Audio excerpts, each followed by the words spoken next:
কই গো, তোমার হলো? একটা তালা দিতে কতক্ষণ সময় লাগে? হ্যাঁ,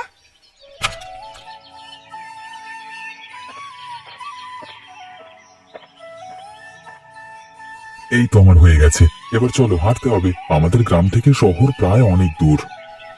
আমিও জানি, তবে গরুর গাড়ি করে গেলে অনেকটা ভাড়া নেবে। তার চেয়ে ভালো চলো পায়ে হেঁটেই যাই।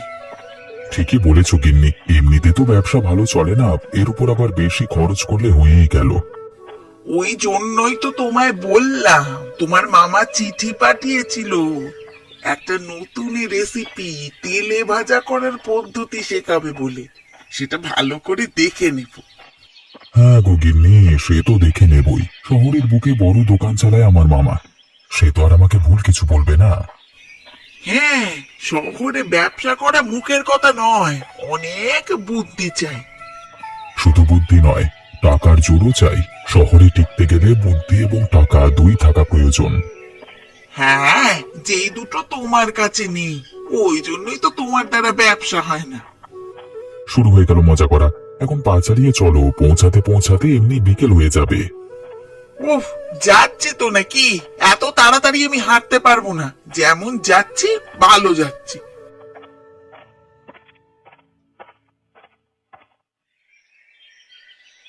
মিঠুন, এখন আর চপ বেগুনি এসব খেতে আর ভাল লাগে না। খেয়ে খেয়ে মুখটা একঘেয়েমি হয়ে গেল। হ্যাঁ, যা বলেছ।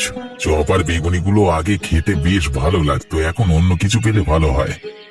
কিন্তু কি আর করবি বল, আমাদের গ্রামের রমেশ এই চপ বেগুনি আর ফুলুরি এই তিনটে জিনিস ছাড়া আর কিছুই বানাতে জানে না। আর ও যারা অন্য কেউ ব্যবসাটা করেও না। পুরো একটা কথা আমি লিখে দিচ্ছি, রমেশ যদি অন্য কিছু তেলে ভাজা করতে পারে তাহলে ওর ব্যবসা যা হচ্ছে তার থেকেও দ্বিগুণ হয়ে যাবে। সে তো অবশ্যই, গ্রামবাসীরা নতুনত্ব কিছু খেতে চায় কিন্তু পাচ্ছে না। মুখরোচক খাবার খাওয়ার জন্য কি শহরে যাব নাকি? সেটাই, কিন্তু কি করব, খেতে ইচ্ছে গেলে চপ বেগুনি কিনে খাই, অন্য কিছু তার পাই না। এই তুই মোড়ল মশাইয়ের বাড়িতে যাবি তো? আজকে মনে হয় দেরি হয়ে গেছে। খুড়ো, তুমি ঠিকই বলেছো। এই গল্প করতে করতে ভুলে গিয়েছিলাম কাজের কথা। এবার না গেলে মোড়ল মশাই খুব রেগে যাবেন। তুমি বসো, হ্যাঁ আমি চললাম।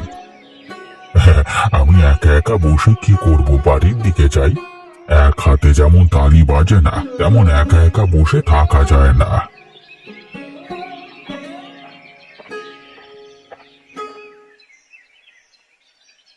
কি গো, শুনছো? আজকেই তো ভাগ্নি আমাদের বাড়িতে আসবে নাকি? হ্যাঁ, আজকে তো আসবার কথা, তবে এলে বিকেলের দিকে আসবে। ওদের গ্রাম থেকে শহরের রাস্তাটা অনেকটাই, তো হেঁটে হেঁটে আসলে তো অনেকক্ষণ সময় লাগে। কেন, গরুর গাড়ি করে এলেই তো হয়, হেঁটে হেঁটে আবার এত দূর কেন আসবে? আরে আমার পাগল বউ, গ্রাম থেকে শহরের রাস্তাটা অনেকটাই, গরুর গাড়ি করলে ভালোই ভাড়া নেবে। আর ওদের অবস্থা তো এখন সেরকম ভালো নয়, গরুর গাড়ি করে কিভাবে আসবে? হ্যাঁ, এবার বুঝেছি তুমি কেন বলছো। আচ্ছা, ওদেরকে তুমি কি শেখাবে বলে ডাকলে এখানে? ভাগ্নি বলছিল গ্রামে নাকি চপ বেগুনি বাদেও অন্যান্য কিছু খেতে চাইছে মানুষেরা, তাই জন্য বেচা কেনাও সেরকম হয় না। তাই ওকে ডাকলাম, পেঁয়াজি করা শিখিয়ে দেব। আশা করছি গ্রামের মানুষেরা কোনোদিন খায়নি, খেয়ে আনন্দিত হবে। হ্যাঁ, ওটাই সেরা হবে। পেঁয়াজি করতে খরচাও কম, আবার খেতেও সুস্বাদু। ওটা কিন্তু গ্রামে বেশ ভালো চলবে। বাড়িতে পেঁয়াজ আনা আছে তো, ফুরুলি করে দেখতে হবে তো। তুমি ওসব নিয়ে একদম চিন্তা করো না, পেঁয়াজ আছে বাড়িতে। তুমি তো আগের সপ্তাহেই কিনে আনলে এক বস্তা, তার মধ্যে অর্ধেকটা শেষ হয়েছে মোটে। বাহ, তাহলে তো আর কোনো চিন্তাই থাকলো না। ওদেরকেও দেখিয়ে দেবো, আবার আমি করতেও বলবো। দেখাটাও যেমন শিক্ষা, তেমন করাটাও শিক্ষা। যত করবে তত ভালো হবে। আচ্ছা, তুমি তাহলে দোকানে বসো, আমি না ভিতরে যাই গো। রান্না বান্না গুলো করতে হবে তো, বেলা তো হয়েই গেল। ঠিক আছে গিন্নি, তুমি যাও। আর আজকে একটু ভালো মন্দ রান্না করো, রাত্রিবেলা ওরা খাবে তো।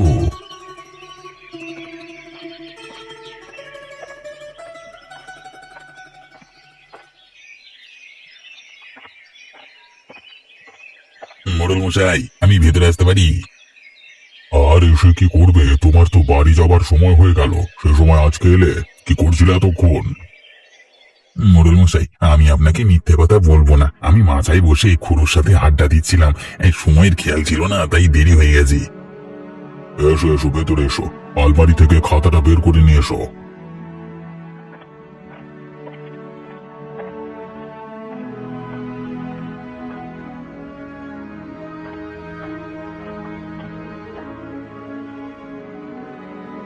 আমি তোমাকে কেন এত ভালোবাসি জানো? এই যে তুমি সত্যি কথা বলো বলে। আজকে কেমন ভয় না পেয়ে সত্যিটা বললে, আমার খুব ভালো লাগলো। মিথ্যে কথা বলি কি হবে? একদিন না একদিন তো সত্যটা সবার সামনেই আসবে। তাই আমি সব সময় সত্যি কথাটাই বলি, খুব কম মিথ্যে কথা বলি। বলছি, আজকে কিছু মুখরোচক খাবার খেতে ইচ্ছে করছে। দোকান থেকে কয়েকটা তেলে ভাজা কিনে নিয়ে এসো না। আমি আসবার পথে দেখলাম আজকে দোকান খুলিনি, মনে হয় কোথাও গেছে। তাহলে কি আর করা যাবে? এখন আর চপ বেগুনি খেতে ভালো লাগে না, অন্য কিছু খাবার চাই। স্বাদ বদল করতে হবে। দেখবে রমেশ ঠিক একটা অন্য আইটেম বার করবেই করবে। কিছুদিন অপেক্ষা করো। আর আজকের দিনটা আমি অপেক্ষা করি তেলে ভাজার জন্য, কেমন?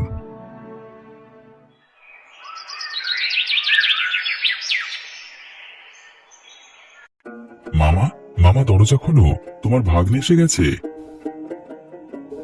আয় আয়, তোরা ভিতরে আয়। তোদের কথাই ভাবছিলাম, আজকে আসার কথা ছিল, এখনো এলি না, কি হলো? আমরা তো হেঁটে হেঁটে আসছিলাম, তাই জন্য দেরি হয়ে গেল। কেন, মামা তোমাকে বলেনি? আমি তো চিঠিতে লিখে দিয়েছিলাম। হ্যাঁ রে, বলেছে। তাও আমার মনটা কেমন যেন করছিল। দেরি করছে ছেলেটা এত। আয় আগে ভিতরে আয়, বাকি কথা ঘরে বসে হবে।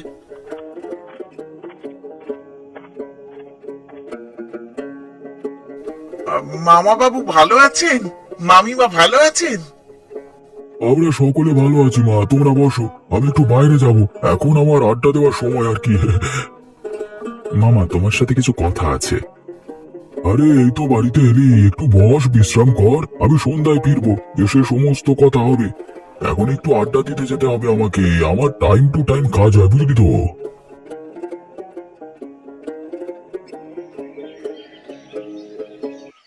ভাগ্নি, তুমি কিছু মনে করো না। তোমার মামাকে তো তুমি চেনোই, সময় মতো সব কাজ করে। একদিক থেকে ভালো, সময় মতো সব কাজ ঠিকঠাক হলে সময়ও বাঁচে আর কাজও ভালো হয়। মামিমা, আমি একটু শুলাম, হ্যাঁ? গা হাতে পায়ে ব্যথা করছে। মামা এলে আমাকে ডেকে দিও। আমায় ডাকতে হবে না, তোর মামাই এসে ডেকে দেবে।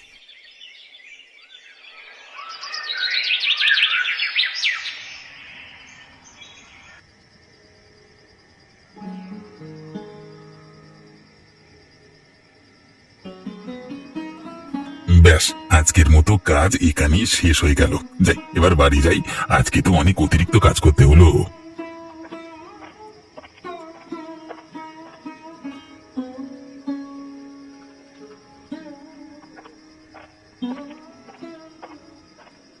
বেটন, কাজ হয়ে গেছে? জি কর্তাবাবু, হয়ে গেছে। যেগুলো যেগুলো বলেছিলেন সবগুলোই করে দিয়েছি। আর কিছু বলবেন না, করতে পারবো না, আর অনেক দেরি হয়ে গেছে আজকে। আরে না গো না, আর কিছু কাজ করতে বলবো না। এবার শুধু একটাই কাজ, এই যে আমার পাশে চা করে রাখা আছে, এটাকে নাও। না না কর্তাবাবু, আমার এখন চা খেতে ভালো লাগছে না। আর এই অসময়ে তো আমি চা খাই না। তোমার গিন্নিমা বানিয়ে দিয়েছে, চুপচাপ খেয়ে নাও, না হলে আবার পরের দিনে কথা শুনতে হবে তোমাকেই। উফ, কি জ্বালায় পড়েছি বাবা। আচ্ছা, আমি চাটা খেয়ে নি, তারপর না হয় বাড়ি যাব। এতক্ষণে একটা বুদ্ধিমানের মতো কথা বলেছ। আই গরম গরম চা খেয়ে নাও, বাড়ি না হয় 2-5 মিনিট পরই যাবে।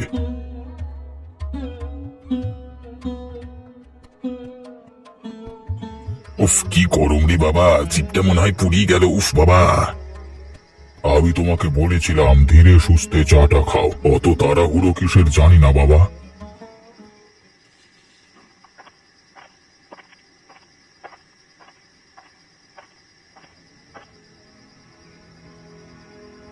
গিন্নি, আমি এসে গেছি। উফ, আজকে কি কাজের চা, ভালো লাগছে না আর। গিন্নি, তোমার কি হয়েছে? ওরকম ভাবে চুপ করে বসে আছো কেন? এতক্ষণ কোথায় ছিলে, কি করছিলে? আরে গিন্নি, আজকে একটু কাজের চা বেশি ছিল, তাই জন্য আসতে দেরি হলো। আবার ফেরবার পথে জমিদার মশাই ধরেছে চা খেয়ে যেতে হবে, তাই জন্য আর একটু দেরি হয়ে গেল গো গিন্নি। তোমার বাড়িতে আসার দরকার কি ছিল? বাইরেই তো থাকতে পারতে। কাজ হয়েছে সোজা বাড়ি আসবে তা না? আমার চিন্তা হয় না বুঝি? আচ্ছা গিন্নি, কাজের চাপ থাকলে কি করবো বলো? এই মোড়ল মশাই সহকারী বলে কথা, কাজ থাকলে তো করে দিতেই হবে। আমার তো মুখ দেখে বেতন দেবে না, এই বিষয়ে রাগ করো না। আমার তো চিন্তা হয় বলো, সে কখন বেরিয়েছো এখনো বাড়ি ফেরোনি। চিন্তা হওয়াটাই তো স্বাভাবিক। হ্যাঁ গো গিন্নি, আমি বুঝতে পারছি। আমি এবার তাড়াতাড়ি কাজ সেরিয়ে তাড়াতাড়ি বাড়ি চলে আসবার চেষ্টা করব। আর রাগ করে না। আচ্ছা তুমি বসো, আমি তোমার জন্য জল নিয়ে আসছি। অনেক কাজ করেছো, বসো একটু। গলা তো শুকিয়ে গেছে বলে মনে হয়।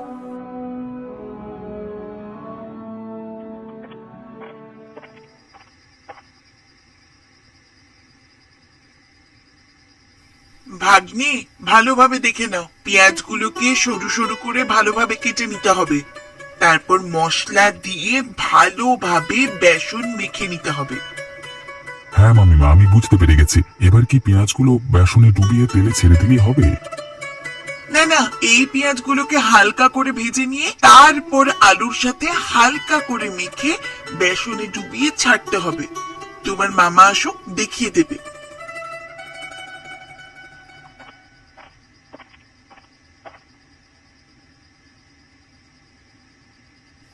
গিন্নি, যেগুলো করে রাখতে বলেছিলাম করে রেখেছো তো? এবার কাজ শুরু করব। এই যে সবই হয়ে গেছে, বেসনটা মাখছি। এই তো, এ নাও, এটাও হয়ে গেছে। তুমি উনুনে আগুন ধরাও, আমি ততক্ষণে করে ফেলছি। বাগনে, ভালোভাবে দেখে নিস। এই পেঁয়াজি তোর গ্রামে ভালো চলবে। বেশি দাম রাখবি না, 6 টাকা রাখবি। আচ্ছা মামা, তুমি যেমন বলবে। মামা বাবু, আর না করলে হবে। খুব ভালোভাবে দেখে নিয়েছি, পারবো আমরাও। বাহ, এ তো খুবই ভালো কথা। তাহলে এবার গিয়ে সকলে ঘুমিয়ে পড়ো। কালকে ভোরবেলায় আবার তো তোরা বেরোবি রে। হ্যাঁ, ভোরে না বেরোলে বেলায় গিয়ে পৌঁছাতে পারবো না। বিকালে এই পেঁয়াজি হাটে বিক্রি করে দিতে পারবো না তো।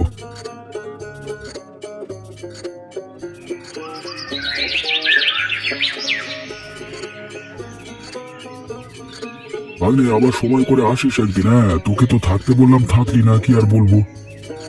আবার অন্য একদিন আসবো, তখন এসে থাকবো কদিন। এখন হাতে টাকা পয়সা তেমন নেই, বুঝলে তো। দেখি এই পেঁয়াজি হাটে বিক্রি করে কেমন লাভ হয়। এখন ঘরে বসে থাকবো সময় নয়। ঠিক আছে, তোরা সাবধানে বাড়ি যাস। বাড়ি পৌঁছে একটা চিঠি লিখে দিস। মামিমা, সেসব কাজ আমি করে দেব। ওর তো মনেই থাকে না, তোমাদের চিন্তা করার দরকার নেই। তাহলে এবার আমরা আসি মামা, না হলে যে অনেক দেরি হয়ে যাবে। তোরা বেরিয়ে পড়, বেরিয়ে পড়। হেঁটে হেঁটে এতটা পথ যাবি। আমাকে চিঠিতে জানাস বেচা কেনা কেমন হচ্ছে। হ্যাঁ, আশা করছি ভালোই হবে।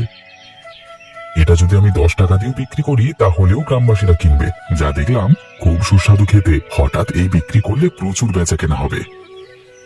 আমরাও তো সেটাই চাই, যে তোর দোকানে বেচা কেনা হোক। কিছুদিন পর কিন্তু একটা চিঠি লিখে জানাস আমাদের এই পেঁয়াজি করার বুদ্ধিটা তোর কেমন চলছে বাজারে।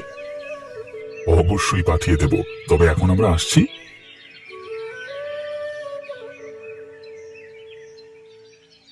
মোড়ল মশাই, ও মোড়ল মশাই, আমি এসে গেছি, দরজা খুলুন।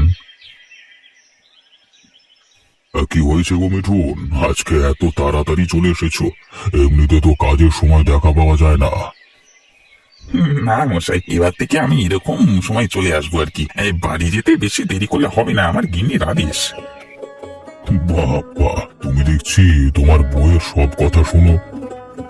শুধু আমি নয়, সকলেই তার বইয়ের কথা শুনি। বাইরে যতই সিংহ হোক না কেন, বইয়ের কাছে সবাই ভিজে বেড়াল। এটা তুমি আমাকে কেন্দ্র করে বললে নাকি? যাও যাও, চুপ করে নিজের কাজ করো, যাও। না না কথা বাবু, আমি আপনাকে কেন্দ্র করে বলবো কেন? আমি যেটা বাস্তব সেই কথাটাই বললাম, রেগে যাবেন না। মিঠুন, আজকে কিন্তু আমার জন্য গরম গরম তেলে ভাজা এনে দেবে বিকেলে। আগের দুদিন দোকান বন্ধ ছিল বলছো, তা আজকে নিশ্চয়ই আর দোকান বন্ধ থাকবে না। মোড়ল মশাই, দোকান যদি খোলা থাকে তাহলে আমি নিশ্চয়ই এনে দেব। আপনার কাছে কাজ করি, ফাঁকি দেব না। সময়ে আসবো এবং সময়ে কাজ শেষ করে চলে যাব। বারে, বউয়ের কথায় কত পরিবর্তন হয়ে গেছে ছেলেটা। তো ভালো ভালো, তুমি কাজ করো, আমি একবার বাগান থেকে পায়চারি করে আসি, কেমন? মাঝে মাঝে নিজেরটা ছেড়ে বইয়ের কথাও শুনতে হয় সুখে থাকতে গেলে। এই কথাটা ঠিক বলেছ, মাঝে মাঝে চুপ করে গেলে সংসারে সুখ শান্তি বজায় থাকে। আচ্ছা তুমি কাজ করো, আমি আসছি এক্ষুনি।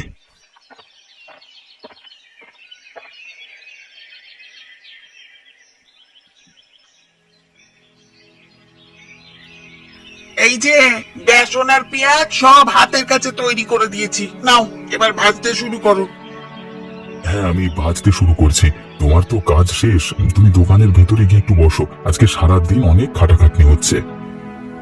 ঠিক আছে, তুমি করো, আমি ভিতরে আছি। কোনো প্রয়োজন হলে কিন্তু আমাকে ডেকে নিও।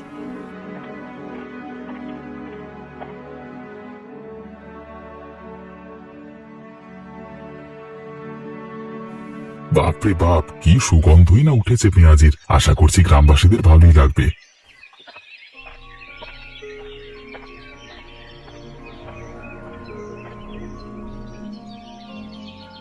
কি করছিস রে, চপ নাকি? না তো, এটা তো চপ মনে হচ্ছে না, দেখে তো মনে হচ্ছে অন্য কিছু। এটার নাম পেঁয়াজি, তুমি খেয়ে দেখো, ভালো লাগবে। দেবো নাকি একটা? বেশি দাম নয়, মাত্র 6 টাকা। খেয়ে দেখো বুড়ো, চপ বেগুনি ছাড়াও অন্য জিনিস করেছি, কেমন হয়েছে খেয়ে বলো। আরে এটাই তো পেঁয়াজ আছে, বেশ সুন্দর খেতে তো, চপের থেকে লাখ গুণ ভালো খেতে। কোথা থেকে শিখলি? দুদিন দোকান বন্ধ ছিল, গিয়েছিলাম শহরে মামার বাড়ি। মামা পেঁয়াজি করা শিখিয়ে দিয়েছে, আর আমি গ্রামবাসীদের খাওয়াচ্ছি। খুব ভালো লাগলো রে। এই নে ধর তোর টাকা। আমি গ্রামবাসীদের বলবো, হ্যাঁ, গ্রামের হাটে তুই এই প্রথম পেঁয়াজি বিক্রি করছিস। যাই যাই, আমি চলে যাই।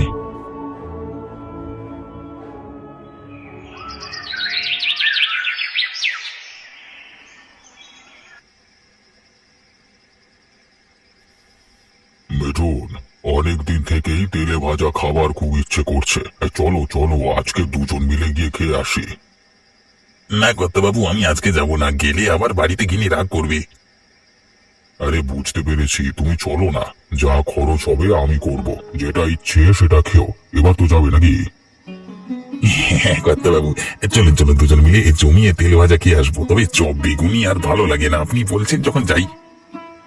হ্যাঁ, তোমার ধান্দা আমার জানা আছে, দিন দিন কিপটে হয়ে যাচ্ছ। না না বাবু, আমি কিপটে হয়ে যাচ্ছি না, টাকা সঞ্চয় করছি। ভবিষ্যতের কথাও তো ভাবতে হবে। তা বলে মাঝে মাঝে খরচ করতে হবে, সবসময় কিপটেমো করলে হবে না। আমি তো খরচ করি ঠিক সময়, তবে এখন খরচ করলে হবে না। পরের মাসে মাইনে পেলে তখন প্রথম কিছুদিন ভালো খাওয়া দাওয়া করব। আচ্ছা আচ্ছা, ছাড়ো এখন ওসব কথা। বলছি, আমরা হেঁটে তো যাচ্ছি, দোকান খুলবে তো? আমিও ঠিক জানি না, আগের দিন তো দোকান খুলিনি, আজকে কি হবে কে জানে, গেলেই দেখতে পাওয়া যাবে। আজকে নিশ্চয়ই দোকান খুলবে। দুদিন বন্ধ ছিল বলছো যখন, আজকে খোলার সম্ভাবনা বেশি। তুমি তো আসবার পথে একবার দেখে যাবে, সেসব নয়। আপনি আমাকে আগে বললে তাহলে নিশ্চয়ই দেখতাম। আমি কি জানি নাকি যে হ্যাঁ আজকে আপনি তেলে ভাজা খেতে আসবেন। আচ্ছা ঠিক আছে, এখন তুমি চুপ করে হাঁটো।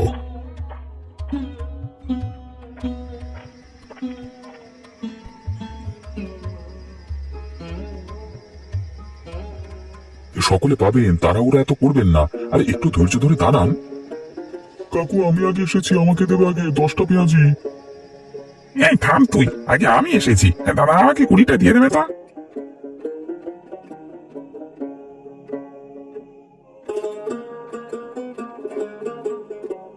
আরে মিঠুন, কি হচ্ছে এখানে? তুমি তো বলতে দোকানে ভিড় হয় না, তাহলে এত ভিড় কিসের জন্য? আমিও তো বুঝতে পারছি না, তবে কি নতুন কিছু তৈরি করছি রমেশ দা? এই সবাই সরে যাও সরে যাও, মোড়ল মশাই এসেছে, ওনাকে আগে নিতে দিন, সরো সরো।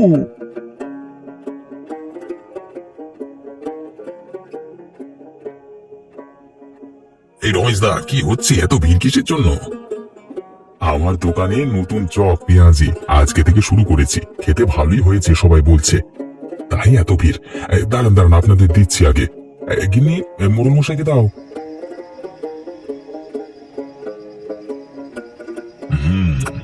লাজবাব, যার কোনো তুলনা হয় না। এই হচ্ছে মুখরোচক খাবার, সন্ধ্যাটা একদম জমিয়ে দিলেছে। রমেশ দা, সত্যি খুব ভালো হয়েছে। এইসব জিনিস তো আরো আগে তুলবে, তোমার দোকানের চপ বেগুনি খেয়ে খেয়ে পেটে চড়া পড়ে গেছিল, এবার ঠিক আছে। গ্রামবাসীদের পছন্দ হলেই আমি খুশি। দুদিন দোকান বন্ধ করে শহরে গিয়েছিলাম মামার কাছে এই পেঁয়াজি করা শিখতে। দুদিন দোকান বন্ধ রাখাটা সার্থক হলো, আমি সফলতা পেয়েছি গো। গ্রামের হাটে এরকম পেঁয়াজি প্রথম। হ্যাঁ, শহরে খেয়েছি আমি, তবে এই পেঁয়াজির স্বাদ অতুলনীয়। আমরা পাশে আছি, এইভাবেই এগিয়ে যাও। মিঠুন, টাকাটা দিয়ে চলে এসো, আমি তোমাকে টাকা পরে দিয়ে দেব। আগে কথা বাবু, আপনি যেমন বলবেন। এবার সকলে মিলে বলো, গরম পেঁয়াজি জিন্দাবাদ।